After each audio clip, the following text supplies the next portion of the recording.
"That Willys is junk, old-timer," the young mechanic said, wiping grease from his hands with a rag that had seen better days.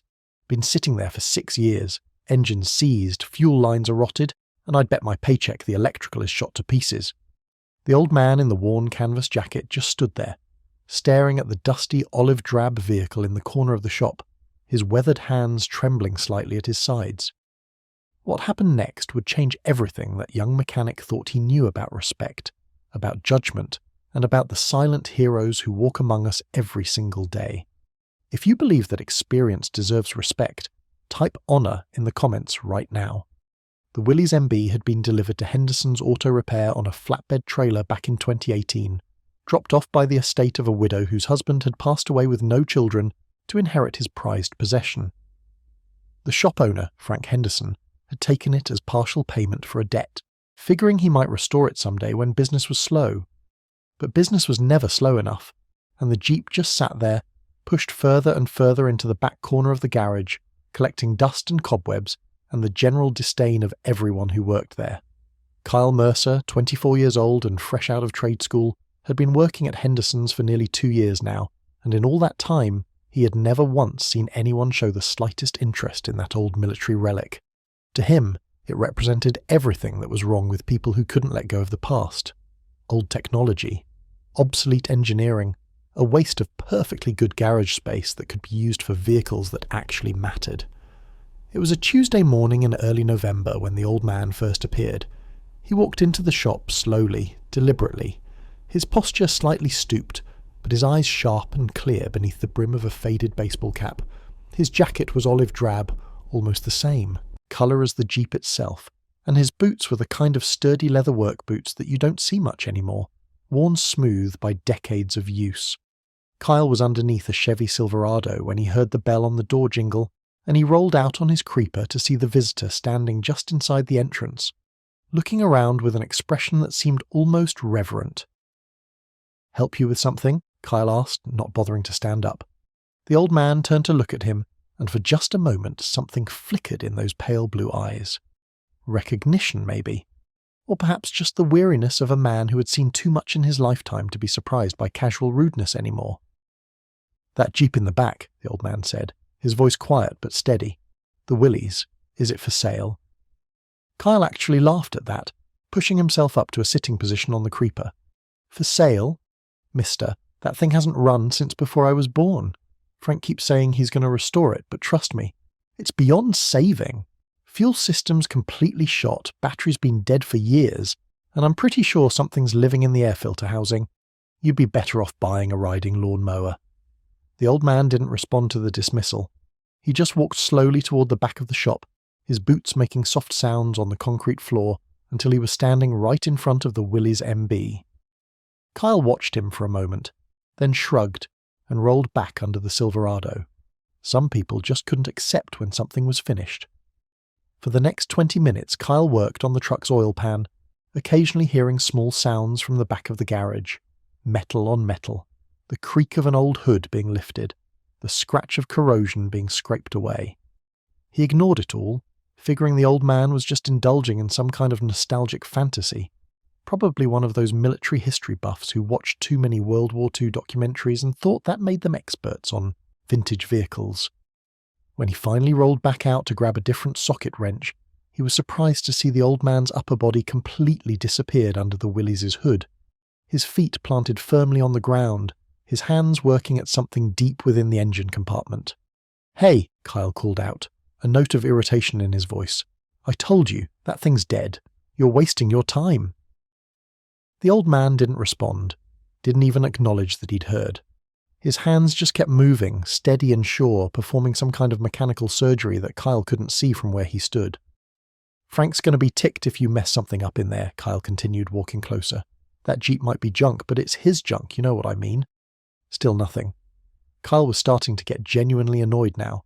Who did this old-timer think he was, coming into someone else's shop and just helping himself to their equipment? He was about to say something sharper when the old man finally straightened up, his hands black with ancient grease, his expression calm and focused. "Do you have a can of starting fluid?" he asked. "And a charged battery, 12 volt. Kyle stared at him. "You're kidding, right? I told you that engine is seized. You could hook it up to a nuclear reactor and it still wouldn't turn over." The old man just looked at him, waiting, and there was something in that look that made Kyle feel suddenly uncertain. Not threatened exactly, just measured, like he was being evaluated and found wanting. "Fine," Kyle said finally, throwing up his hands. "It's your disappointment, old-timer. Don't say I didn't warn you." He grabbed a can of starting fluid from the shelf and wheeled over the shop's portable battery jumper, more out of curiosity now than any belief that this was going to work. The old man accepted both items with a quiet nod, then went back to work. He moved with an efficiency that Kyle had to admit was impressive, connecting the jumper, cables to the correct terminals without even having to look, spraying starting fluid into the carburetor with the practiced ease of someone who had done this exact procedure 1,000 times before. Then he walked around to the driver's side, reached in through the open window frame where the canvas door should have been, and turned the key that Kyle hadn't even realized was still in the ignition. The engine coughed. It sputtered. It made a sound like an old man clearing his throat after a long sleep. And then, impossibly, unbelievably, it roared to life. Not smoothly, not perfectly, but alive, running. After 6 years of silence, the Willys MB was running.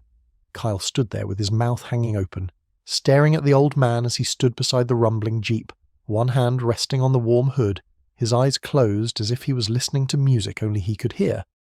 "That's impossible," Kyle finally managed.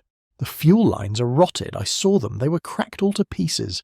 The old man opened his eyes. "Fuel lines weren't the problem," he said quietly. "Carburetor was gummed up, but these old carters are tough. Just needed the jets cleaned out, and the engine wasn't seized, just stuck. Penetrating oil on the cylinder walls, turn it over by hand a few times, and she loosens right up. These engines were built to survive. They survived Normandy. They survived the bulge. A few years in a garage isn't going to kill them." Kyle felt his face flush with embarrassment, but also something else. Something that might have been shame. He had been so certain, so absolutely sure that he knew what he was talking about, and this old man in his worn-out jacket had just proved him completely wrong in less than half an hour. "How did you know all that?" he asked, his voice smaller now, less cocky. "You some kind of restoration expert or something?" The old man didn't answer right away. He just stood there, listening to the engine, and Kyle noticed for the first time that there were tears forming in the corners of those pale blue eyes. Not sad tears. Something else. Something Kyle didn't quite understand. The bell on the door jingled again, and both of them turned to see a younger man walk in, maybe 45 or 50, wearing an expensive suit and the kind of haircut that costs more than Kyle made in a day. The man's eyes swept the garage quickly, efficiently, and when they landed on the old man standing beside the running Willys, something changed in his expression. Recognition, and something else, something that looked almost like reverence.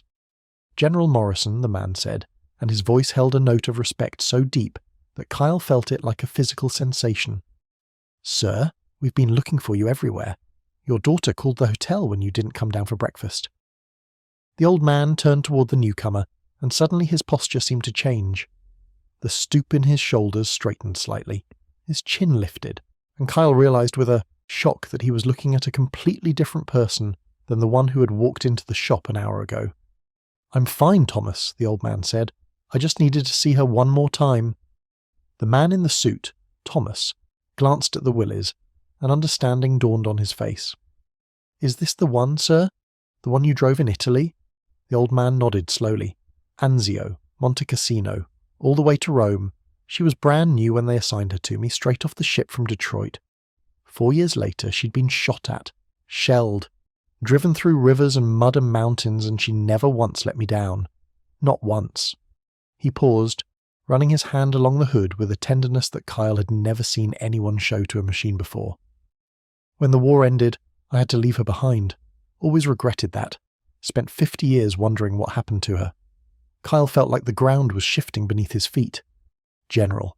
This quiet old man in the worn-out jacket was a general. He tried to remember everything he had said, every dismissive comment, every time he had called him old-timer, and the shame was so intense that he thought he might actually be sick. "Sir," Kyle started, but his voice came out as barely a whisper. He cleared his throat and tried again. "Sir, I'm sorry. I didn't know. I didn't mean any disrespect. The old man looked at him, and there was no anger in those blue eyes, no resentment, just a kind of tired understanding that seemed to stretch back across decades of similar moments. Son, you looked at this Jeep and you saw junk. You looked at me and you saw an old man who didn't know what he was talking about. I understand that. The world moves fast these days, and there's not much room for things that are old and slow and don't seem useful anymore. He paused, reaching into the pocket of his jacket and pulling out something small and metallic.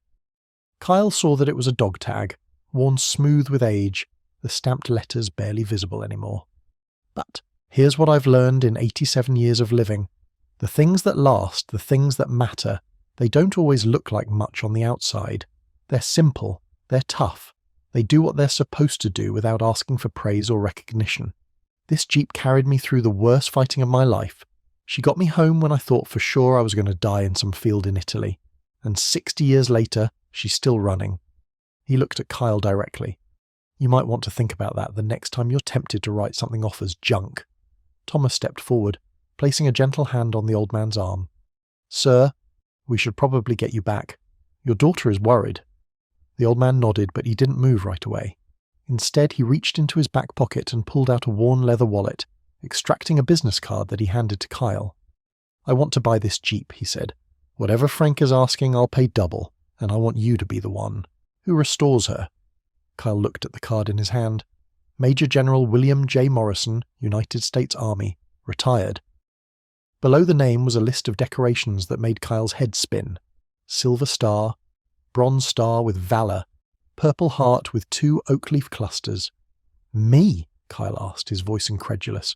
Sir, after everything I said, why would you want me anywhere near this vehicle? The old man smiled, and it was the first time Kyle had seen anything close to warmth in that weathered face. Because you're young, because you've got a lot to learn, and because the best way to understand the value of something is to spend time with it, taking it apart, putting it back together, learning what makes it work. He patted Kyle on the shoulder, a gesture that felt almost fatherly. Besides, I watched you under that truck. Your hands are good.